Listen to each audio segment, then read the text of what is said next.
My maternal grandpa, his legal name was Edward Nass, but he went by Al Nass.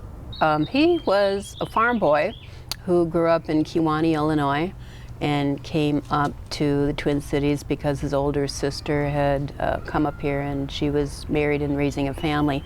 And his father, who was an alcoholic, was hard to live with, and had a farm, and there wasn't much life down in Kewanee, Illinois. He didn't want to stay on the farm, so he came up, stayed with his sister, and established himself. His sister was named Ev, who was married to Lester. Lester was also, what should I say, had similar leanings as my grandpa. And I know through family stories that times were hard, and a lot of people were out of work, and people were kind of desperate in it. So I know that my grandpa went to meetings of socialist groups, communist groups, and really there were a lot of people looking for answers. People were hungry, people needed work, people who had jobs often weren't paid well, or the conditions were poor. So I do know that at the time of the strike, he was a young man and fairly recently married. I know that he and my grandma met at a dance hall. She had recently moved up from where she grew up, which was in the Shakopee area, and she was Dakota, and moved up. She could have finished high school. She's my only grandparent who could have finished high school because everybody else stopped at 8th grade, but she didn't finish high school for some reason she never explained. I just know that she had a bad experience about 2 weeks before graduation, and would never talk about it, but came up to clean houses with a cousin who was already up here. I think about how both were outliers. They were outsiders. Being Native American down in Shakopee in that era, it would have been, again, the social exclusion, the hate acts, the discrimination, and so finding oneself in the big city, finding another person to be, partner and mate in life. In a way, it made sense that they found each other. And my mom was born on June 8th, 1934, and so he would have been driving a truck, and that would have been when the strike unfolded. And I don't know exactly what he did during those time periods. I suppose it would be similar to what other striking truckers did. I know that the family stories, they'd always talk about how there was help to get them through. So there was food for the families.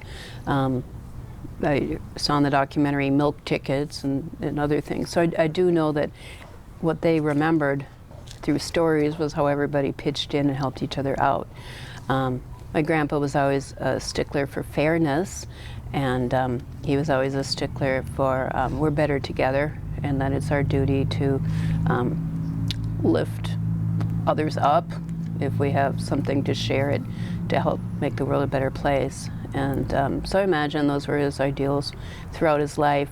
And he was a truck driver into his 60s when he retired, and I was just about to start kindergarten, and then I know he stopped working. But he was always a strong advocate of the unions and collective power. It's such, what should I say, the family stories that I grew up with, including my grandpa's and their conversations, it wove into the fabric of who I am. And when I thought about that, I thought about the ways that my grandparents were activists, whether, going on strike, in a very heated strike in 1934, or taking the grandchildren to play at all the parks with a plan in mind. So they wanted us to have their ideals and be able to learn to get along with everybody. So it was a very conscious way of shaping me and my sister to take us to all the parks to play with all the kids from all the different backgrounds that, had I not lived with my grandmother, I never would have known about. But I think about the ways that they were activists, and maybe not in the typical sense, but they were builders of community, builders of relationships with their neighbors. I think both lived the lives that everything stems from the relationship. They always knew their neighbors. They'd always invite the neighbor kids over to come with us when we go to the park.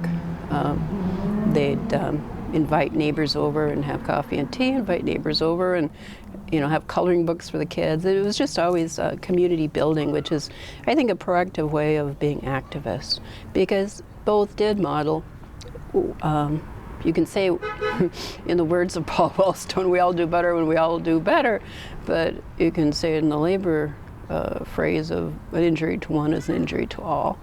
And so they live those kinds of lives. So after all that, I just say that that's what surfaces in me, and I'm woven by all the different influences in my life, but I give them a special thanks for the way that they shaped me.